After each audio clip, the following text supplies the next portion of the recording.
In this video, I will walk through how to modify the classic my first HPS FPGA design on DE1 SoC board.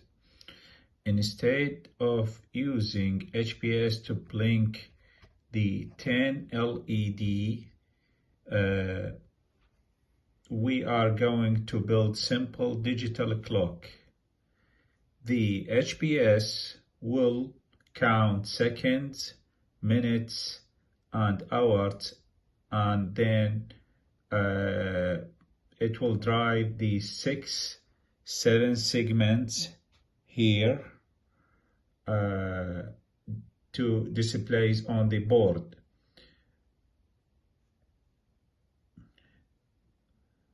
On the leftmost two shows hours rolling over 24 hours.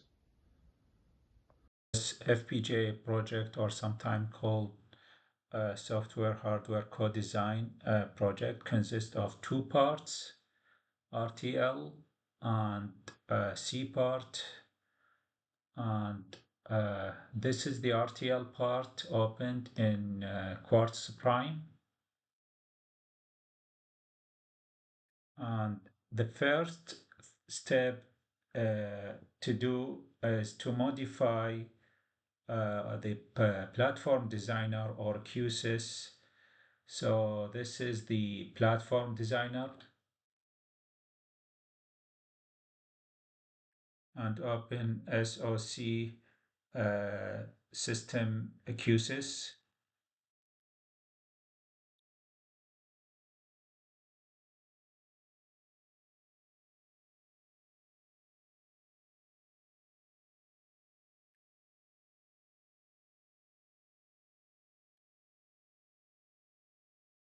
Since we have 7 segment display in this project, I will add 6 parallel input-output to this project, and to be able to add those from here, from processor and peripherals, go to peripherals and choose parallel input-output. So I already add those parallel input-output, named hex 0, hex 1, 2 till 5. And for each of those parallel input-output, we need to specify the width, direction, and the reset value. So from here, you can click on Edit, and you can see. So this is the width. Since we have the 7 segment, we set the width to 7 and its output, and this is the reset value.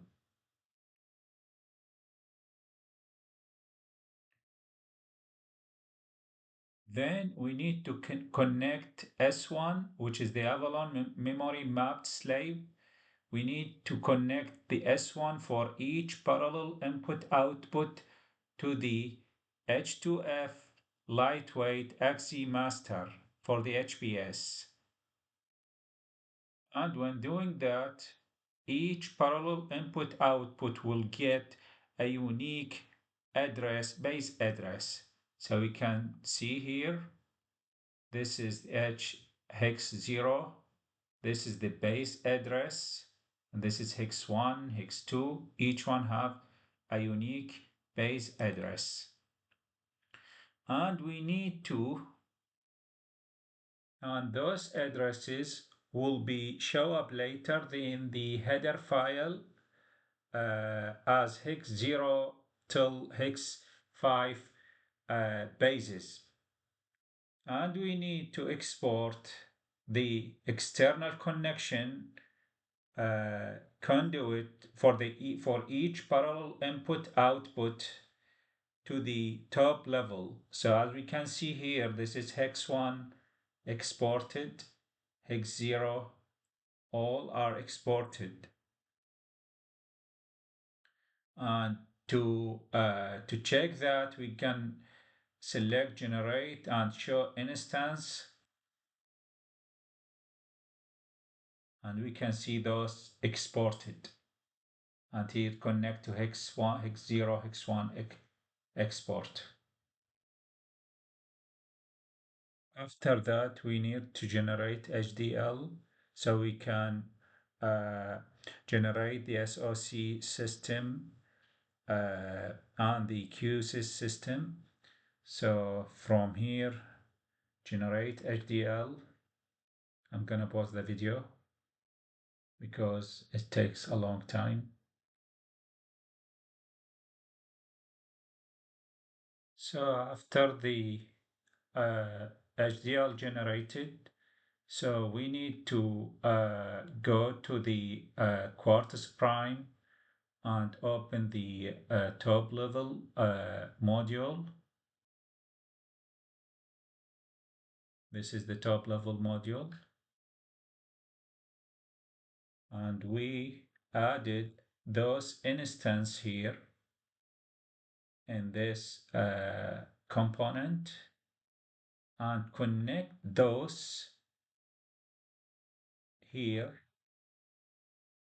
connect those instance to the module output. So this is the module output here, hex 0, hex 1, hex 2, hex 2, hex 5. And in the same time, those hex output are assigned to a physical pin, output pin. We can see it here in the pin planner.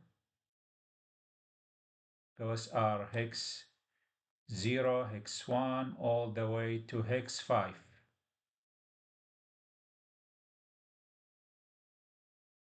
So after that, since we added parallel input output to the our design, and that means we change the instance name.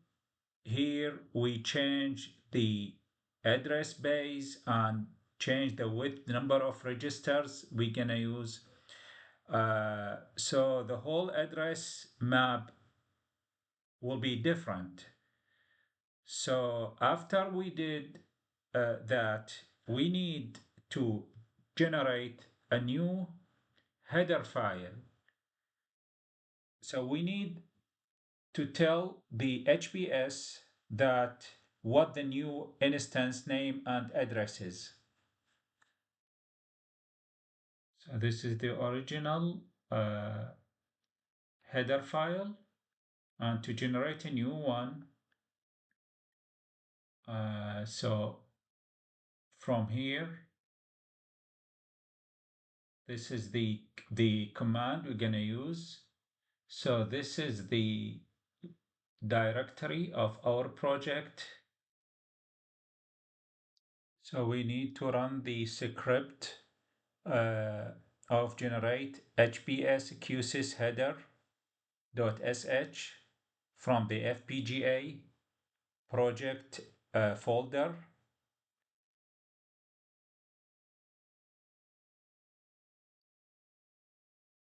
So enter. So we have a new header file here, and if we open it,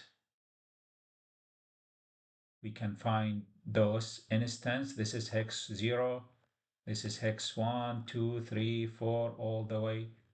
So this header file we're gonna use to compile the C part of the project, so the processor will know what are the new address bases are. After that, we need to compile the RTL design. I'm gonna pause the video because it's gonna take a long time. So after the RTL design part get compiled successfully, we got a new SOF file generated, and we're gonna download this SOF file to the FPGA, to the FPGA part of the SoC, and in the same time we're gonna use this header file to generate a new executable file for the HPS part of the chip. That's it. So this is the new header file, and this is the main C file. And in this C file, we can see here, instead of having one pointer, we create 6 pointers here. Those are 6 pointers through like hex 0 through hex 5. And the result is a virtual pointer corresponding to the data register of each parallel input-output. So we can write directly through the 7-segment hardware from our program space. So this is the 7-segment encoder, and DE1 SoC are active low. The 7 segments are active low. So 0 bit turn the segment on, and 1 bit binary 1 turn it's off. So this is the lookup table for the entire one of each decimal digit through 9. And inside the main,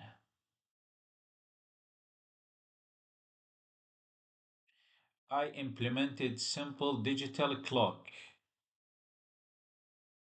here.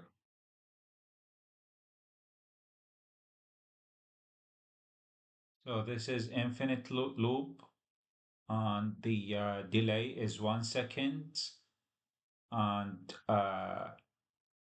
here is calculation of the second, minute, and hour.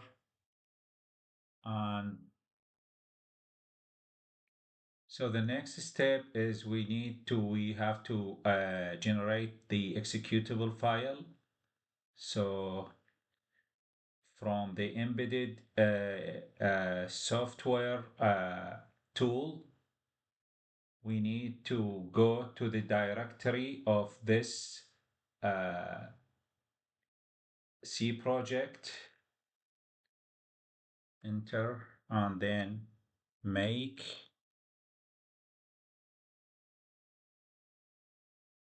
and we can see this is we generate the executable file and ready to be transferred to the board.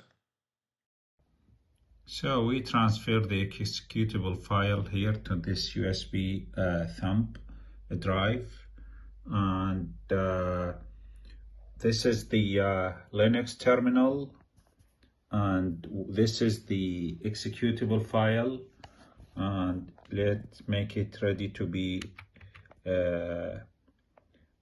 executed. My first HPS FPGA. So we're gonna keep it like this, and in the same time we're gonna upload the SOF file to the board first. So go to the here,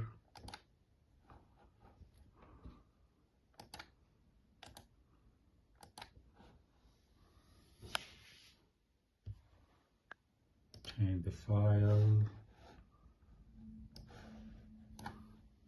This is the SOF file, and start.